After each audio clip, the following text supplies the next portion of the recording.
Olá, amigos, amigas, que Deus nos abençoe. Nós estamos estudando o Livro dos Espíritos, na terceira parte das Leis Morais, e hoje vamos dar continuidade ao estudo do capítulo 7 da Lei de Sociedade, no item 2, Vida de Insulamento e Voto de Silêncio. Kardec inicia este item, que vai das questões 769 a 772, ele inicia com a seguinte pergunta aos espíritos: concebe-se que, como princípio geral, a vida social esteja na natureza. Mas, uma vez que também todos os gostos estão na natureza, por que será condenável o do insulamento absoluto, desde que cause satisfação ao homem? Satisfação egoísta. Também há homens que experimentam satisfação na embriaguez. Merece-te isso aprovação? Não pode agradar a Deus uma vida pela qual o homem se condena a não ser útil a ninguém. Já vimos em estudos anteriores a lei geral, que a vida social é uma lei natural e está na natureza, e Kardec vem querer verificar com os espíritos, esse entendimento sobre o insulamento absoluto, que dá satisfação ao indivíduo. E já que todos os gostos estão na natureza, pelo seu livre-arbítrio, ele escolhe uma vida de insulamento, um insulamento absoluto, se isso é realmente condenável aos olhos de Deus. Os espíritos respondem que isso realmente é uma satisfação egoísta, que esse prazer é só para aquele indivíduo, só para si. Assim como aquele que se embriaga, que o prazer da embriaguez, o prazer da bebida, é só para ele que sente este prazer. Mas também satisfaz ao seu vício, prejudicando às vezes a convivência na sociedade, no lar, na família e até mesmo a sua própria saúde. Com essa resposta, nós vamos entendendo o indivíduo que procura o insulamento absoluto não é útil a ninguém, nem à sociedade, porque ele está fora da sociedade, ele não está participando, ele não está experienciando e nem vivenciando. É uma escolha infeliz, porque isolado ele não terá os meios de exercitar as suas faculdades, exercitar virtudes, exercitar o seu aprendizado, desenvolver todas as faculdades que tem, porque sozinho ele não consegue fazer isso. E muito menos, insulado, ele não consegue praticar o bem, ele não pratica o bem.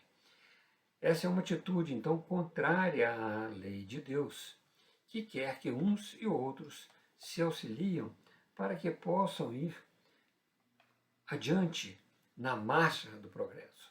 Sozinhos nós não conseguimos marchar para o progresso, insulados absolutamente, nesse sentido absoluto, insulados totalmente. Nós não conseguimos ir adiante nesta marcha do progresso. Kardec continua no item 770. Que se deve pensar dos que vivem em absoluta reclusão, fugindo ao pernicioso contato do mundo?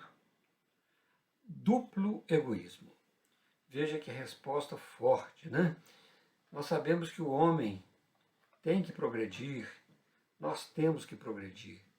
Este progresso se dá participando da vida em sociedade.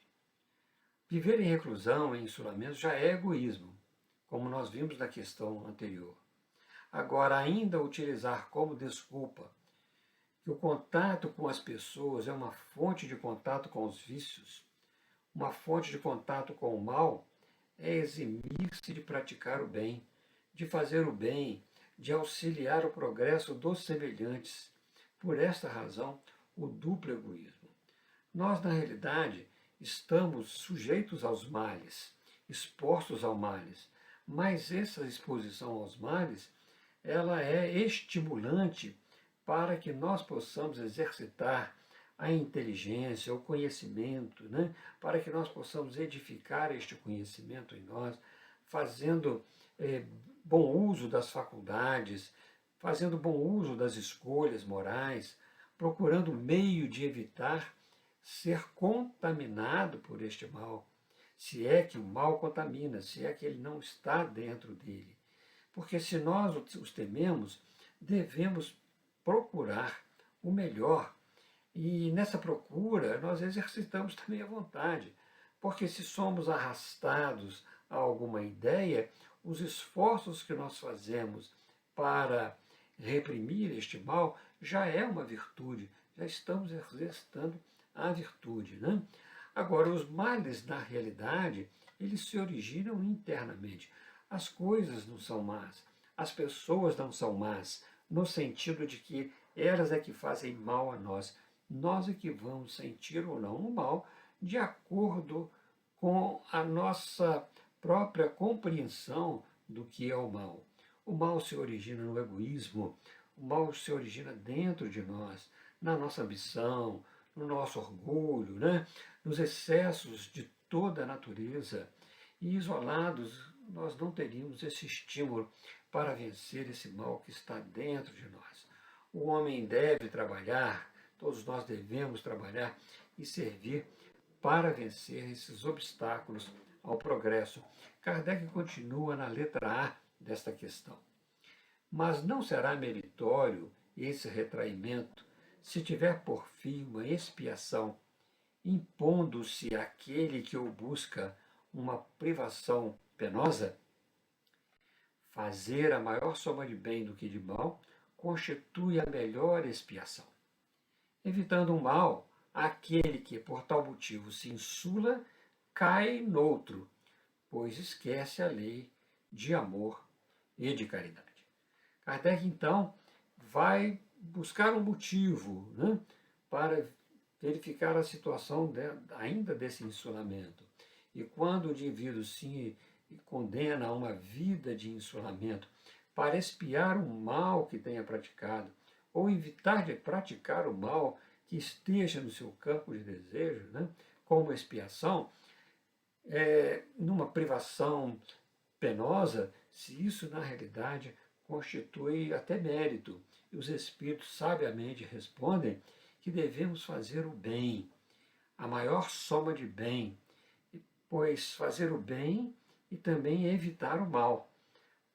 Mas, isolando-se, o indivíduo não sabe nem se está fazendo mal ou se está fazendo bem. Então, só não fazer o mal, só não se deixar dominar por por essas situações do mal, não é suficiente para o progresso. Ainda somos daqueles que não fazemos somente o bem, às vezes damos as nossas escorregadas, né? Isso pela condição de imperfeição que ainda carregamos, isso acontece. Mas fazer a maior soma de bem do que de mal já nos ajuda nesse processo de depuração. E por quê? Porque quando nós estamos fazendo o bem, evitamos já fazer o mal. E se fazemos a maior soma de bem, o mal ele vai sendo, na realidade, cada vez menor. E nós vamos modelando o nosso caráter, modelando a nossa alma, nesse sentido de praticar o bem. Um dia praticaremos o bem espontaneamente e de uma forma contínua, tendo só o desejo do bem. Aí nós já seremos espíritos bons. Mas enquanto isso, nós precisamos de fazer esforço para não praticar o mal, para evitar esse arrastamento e fazer a maior soma de bem possível. No Evangelho segundo o Espiritismo, nós encontramos lá, né, o sacrifício que mais agrada a Deus. Não é ficar no altar, não é ir ao altar, fazer seus rituais, oferecer algo a Deus, não é isso. O sacrifício mais agradável a Deus seria cumprir, na realidade, a nossa parte, aquilo que nos toca na reconciliação com os nossos adversários. Não é apenas o arrependimento daquilo que nós tenhamos feito, mas reconciliar com os que nós temos dificuldades, a quem nós prejudicamos, ou que nós achamos que nos prejudicaram, fazer o bem para reparar o mal, caso tenham feito, né, caso tenha sido feito aos outros, à sociedade. Isso é o que devemos fazer. Reparar, trabalhar pela reparação, porque não basta simplesmente o arrependimento perante a consciência. É necessário que nós procuremos evitar e praticar, reparar o mal que nós tenhamos feito praticando o bem. Por isso, os Espíritos nos dizem que as leis morais devem ser cumpridas na sua íntegra, na sua integralidade. A lei de amor e de caridade, vamos colocar a lei de justiça, de amor e caridade, como nos fala nessa terceira parte do Livro dos Espíritos, que resume todas as outras, né? Lembrando que somente podemos cumprir essa lei se tivermos no relacionamento social, junto às pessoas, caminhando em conjunto com a sociedade a que nós pertencemos, buscando realmente fazer o máximo possível em todos os nossos campos de ação social, campos de relacionamento que nós tivermos. Kardec continua então na questão 771. Ele vai perguntar: que pensar dos que fogem do mundo para se voltarem ao mistério de socorrer os desgraçados? Esses se elevam rebaixando-se. Têm o duplo mérito de se colocarem acima dos gozos materiais e de fazerem o bem pelo cumprimento da lei do trabalho. Aqui nós vemos uma outra situação, um outro motivo, na realidade, que as pessoas buscam para o insulamento. Não um insulamento absoluto, porque esse, por exemplo, que faz este tipo de trabalho, ele se dedica ao socorro de uma parte da sociedade que vive infeliz, que vive em carência, cumprindo assim esta lei do trabalho no bem, sendo útil às pessoas, sendo útil à sociedade, exercitando inclusive a caridade, esta lei moral maior, né? Por isso, se elevam espiritualmente nesse sentido, rebaixando-se socialmente, muitas vezes falando desta forma, né, de deixar as suas situações sociais, às vezes cargos, às vezes profissões, e se dedicando ao trabalho com aqueles que são carentes, sem às vezes qualquer tipo de remuneração, apenas pelo prazer de servir, não é isso? E outra coisa, deixa os gozos materiais, porque se nós falamos rebaixando-se socialmente, estamos falando também desses gozos materiais que a riqueza, a situação tranquila do indivíduo permite. E isso deixando esses gozos por uma causa justa, uma causa nobre, que é a causa de fazer o bem. Kardec continua na letra A desta questão. E dos que buscam no retiro a tranquilidade que certos trabalhos reclamam. Isto não é retraimento absoluto do egoísmo. Esses não se insulam da sociedade, porquanto para ela trabalham. Veja que aqui Kardec vai explorando esses motivos de insulamento. Aqui é outro motivo que ele trabalha. Aquele motivo que exige do indivíduo um recolhimento para desenvolver um trabalho, uma pesquisa, como no caso do cientista ou de um escritor, né, que ele vai se isolar durante um tempo para meditar no que deve ser feito, o que vai ser escrito, né, a uma obra assim de dedicação na realidade, à instrução. E lembramos que o próprio Kardec, ele teve um momento da vida dele em que ele se isolou.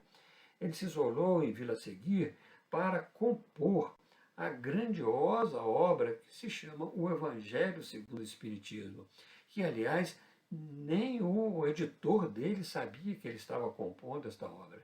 Então ele se isolou. Esse insulamento foi necessário para que esta obra maravilhosa chegasse nas nossas mãos como ela está concebida. Então veja que beleza quando o indivíduo se isola desses compromissos sociais, dessas situações sociais todas, para um trabalho dedicado ao bem. Por isso, né, que esses indivíduos, aqueles que procedem desta forma, eles não se isolam de forma absoluta. Eles não estão contra a lei divina, isso é meritório para o indivíduo. Eles querem fazer o bem para a sociedade, para os semelhantes, produzir para os outros sem qualquer motivo egoísta de interesses pessoais. Kardec então vai continuar na questão 772. Que pensar do voto de silêncio prescrito por algumas seitas desde a mais remota antiguidade? Perguntai antes a vós mesmos se a palavra é faculdade natural e por que Deus a concedeu ao homem. Deus condena o abuso e não o uso das faculdades que lhe outorgou. Entretanto, o silêncio é útil, pois no silêncio pões em prática o recolhimento. Teu espírito se torna mais livre e pode então entrar em comunhão conosco. Mas o voto de silêncio é uma tolice. Sem dúvida obedecem a uma boa intenção os que consideram essas privações como atos de virtude. Enganam-se, no entanto, porque não compreendem suficientemente as verdadeiras leis de Deus. Então, neste item aqui, já Kardec não vai tratar do insulamento social, né, absoluto, mas do voto de silêncio. É mais ou menos dentro da mesma ideia, mas é importante porque muitas pessoas têm o voto de silêncio, embora estejam no meio das outras pessoas, eles não falam. Né? Algumas seitas, inclusive, projetam, colocam essas situações para que as pessoas possam cumprir com este voto de silêncio, mesmo que ele continue vivendo em sociedade. E os Espíritos nos dão um grande ensinamento, dizendo que essas faculdades que Deus nos deu são para serem utilizadas na construção do bem. Assim, a palavra é um desses grandes recursos para o desenvolvimento do espírito, para o seu aprendizado, para o seu relacionamento. O desuso da palavra é que vai contra a lei de Deus. E todos nós precisamos, né, compreender mais essas leis divinas. Então, a palavra deve ser sempre construtiva, é o que deixam para nós sempre os espíritos bons, os espíritos superiores, que a palavra deve ser construtiva. Mesmo que a palavra seja daqueles que reclamam, daqueles que né, têm a maledicência, qualquer coisa, nós devemos saber ouvir a palavra, de modo a nós nos instruirmos com aquelas situações, com aquilo que está sendo proposto em qualquer tipo de contato social, porque nós vamos aprendendo, inclusive, a lei de solidariedade, a lei da caridade, a caridade de ouvir, inclusive, as pessoas que estão em desequilíbrio e assim por diante. Agora, o silêncio muitas vezes é providencial e ele deve ser usado, este recolhimento, sempre que o nosso orgulho, por exemplo, for ferido, que nós tivermos um ensejo de abusar da palavra para destruir, para rebaixar o semelhante, ou então quando alguém, né, ou nós mesmos estamos irritados, quando alguém nos ofende, quando estamos diante de pessoas irritadas, quando a calúnia, a maledicência, nós estamos diante dela, né? Quando nos procuram, inclusive, para isso, o silêncio vai sempre ajudar. O silêncio é muito bom nesse sentido, inclusive também para não violentar consciências, porque nós não podemos, através do conhecimento que se tem, violentar consciências daquelas pessoas que ainda não detêm este conhecimento. Nós precisamos do respeito, vamos exercitar este respeito, né? Ouvir com atenção as suas colocações. Mas o voto de silêncio absoluto, desculpem, é uma privação de um dos melhores meios de relacionamento, como nós já falamos ali atrás. Jesus utilizou da palavra como meio de instrução das almas. Ele não deixou nada escrito, mas a sua palavra, o seu sentimento, aquilo que ele vivenciava e dizia, ele convencia, mas também se voltava aos momentos de silêncio para orar, ao recolhimento, para entrar em comunhão com Deus. Então, este silêncio, né, este recolhimento para meditar é justo, é útil também para nós percebermos o pensamento dos nossos protetores, dos nossos anjos de guarda, aquietar a nossa mente um pouco, buscar este contato com os espíritos pelo pensamento, porque é natural esta situação. Então, isso vai nos propiciar um momento de nos conhecer melhor, de ouvir a voz da consciência, como se diz, né? E voltarmos para dentro de nós mesmos para nos fortalecer, a fim de que, com a oração, com a prece, que é um sentimento, que nós vamos buscar forças para nos tornar melhores em nossos relacionamentos. Kardec vai encerrar este item e este capítulo, esta parte do item 2 deste capítulo, ele vai encerrar com a seguinte nota.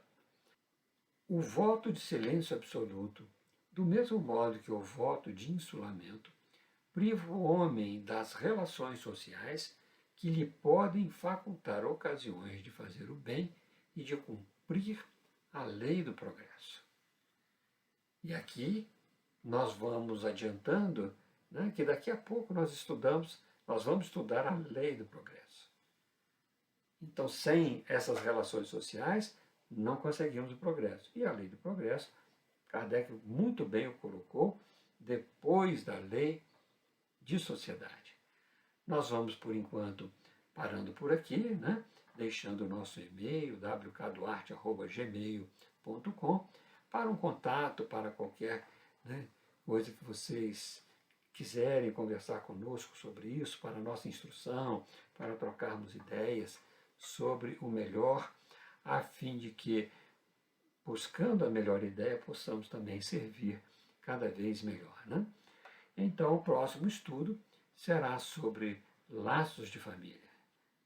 Nós vamos ficando aqui. Que Deus nos abençoe. Muita paz e até mais.